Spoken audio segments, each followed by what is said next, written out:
Hello guys, and welcome to my third Rome Total War battle video. Today I'm going to be showing you guys a 2 versus 2 battle. I'm using the Macedonians. My ally is DoeDoe. He's using the Germanians. As for our opponents, using the Pontic nation, we have Tex, and over here in the forest, using Brtannia, is King of the Worlds. Anyway, as you can see, this battle is set in a forest environment, and it was one of the longest battles I've ever played. So what happens here is I'm going to show you guys a couple of stages in the battle, and before we do that, I'm going to show you guys the armies. As for my army, I have 5 units of companion cavalry, no upgrades on those. I then have 6 units of Cretan archers, also no upgrades on them. And then I have 6 units of royal pikemen, no upgrades on them either. So I'm using pure numbers to try and overwhelm my opponents. As for my ally, DoeDoe, he has, let's see, 4 units of Gothic Cav on the right. He has 3 units of Chosen Axemen, 3 units of Knight Raiders, 2 units of Berserkers, 3 units of Chosen Archer Warbands, and 5 units of Spear Warband. What's going on here is that King of the Worlds and Tex are using their light chariot archers to fire at my my ally.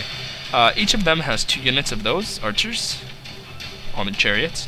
On top of this hill over here, Tex has 6 units of Bronze Shield Cav, Bronze Shield Royal Pikes, Bronze Shield Pikes, apologize, and he has 6 units of regular archers.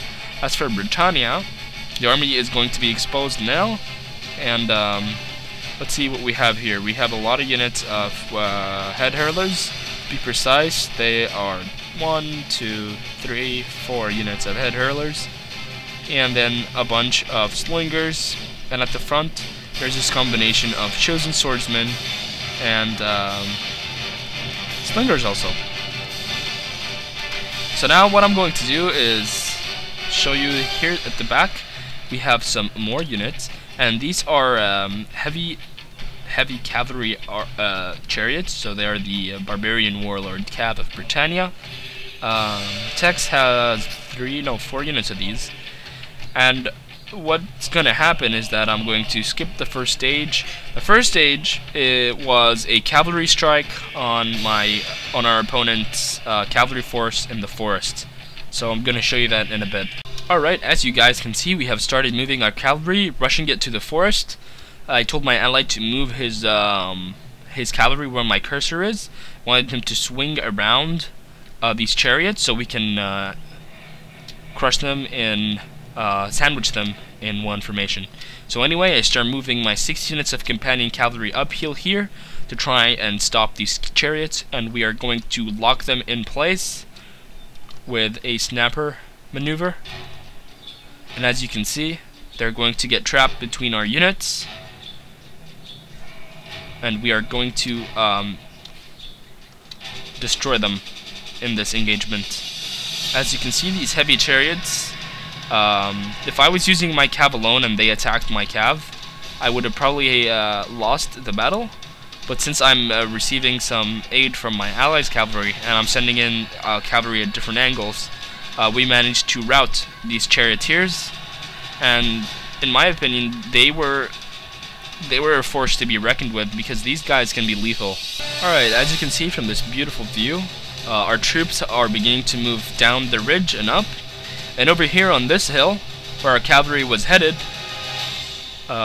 we started receiving some resistance from the remaining Pontic scythed chariots, and we were about to get a shock of our own, as all our cavalry was going to be demolished by these troops over here.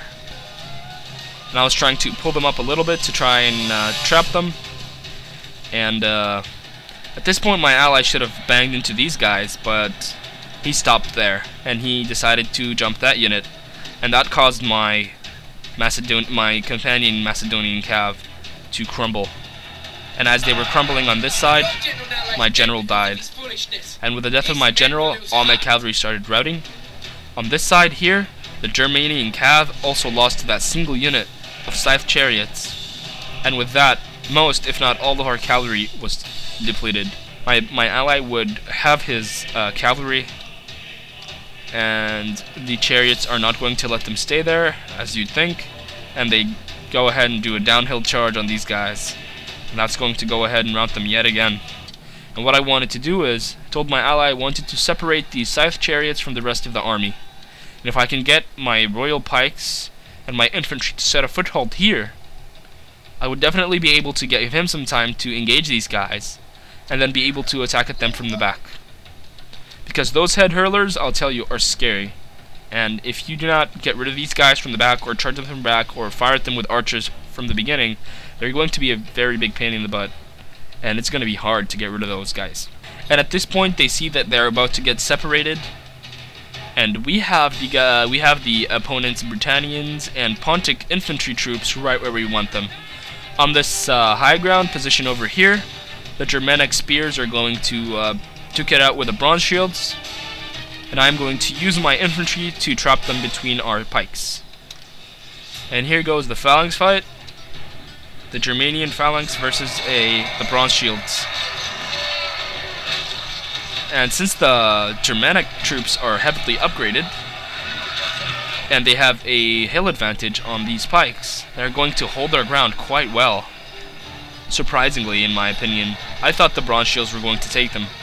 And as you can see here, my ally uses his berserkers and combined arms with the Germanic spearmen, the spear warband, to rout the left flank of the spear units, and these guys are positioned in a really smart way. Our opponent lined them up this way, so as you can see, they have a hill advantage. During this time, I brought my pikes to deal with these chosen swordsmen, and here come some slingers to try and counter my archers. And with all the action in the battle, I was hoping my opponent didn't see this unit of chariot archers, scythe chariots, sorry, so I dispatched one unit of pikes. The Pontic archers begin to flee en masse. And at the right here, I made the mistake of not putting my guys into phalanx, and my opponent saw that and he attacked this pike unit. So I'm using my archers now to flame these guys, and the point of it was try to get them to go amok, and they did just that. And my Germanic ally succeeded in killing the Pontic warlord. Over here, the Germanian spear warband successfully destroyed the bronze shield lines, and these two units here are going to get trapped in a minute by these chosen swordsmen. At the same time, these berserkers were going crazy, and my pikes also won their fight here. So as you saw, me and my allies successfully trapped the opponent armies in a jaw-like maneuver, and they were caught right here in between our pike units. And so as you can see here, the archers and the head hurlers and the swordsmen are back to fleeing, but they're eventually going to keep coming back, and I'm going to keep pushing them away. Over here, there's one unit of chosen swordsmen that was left, and I'm showering them too. And over here, there were two more units of chosen of head hurlers, who there's a head hurler unit and there's a chosen swordman unit that were beaten off by my Germanian ally. Over here, there's one more unit of chosen swordsmen, and on the hill you had some more archers and slingers. There are the slingers, the Brtannian slingers, using the hill advantage to fire at my archers, but my archers make quick work of these guys, and eventually they start to rout. So I'm going to cut all the drama, because all the game right now is a game of chasing these archers away and using my archer superiority to just dwindle them down and eventually win the fight. So I'm going to skip to the results screen. And so here are the battle results. As you can see, the person who dealt the most severe casualties was my ally, DoeDoe. He killed 1,528 men.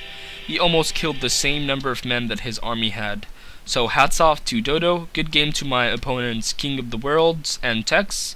Thank you guys for watching this battle, and stick around for the next one.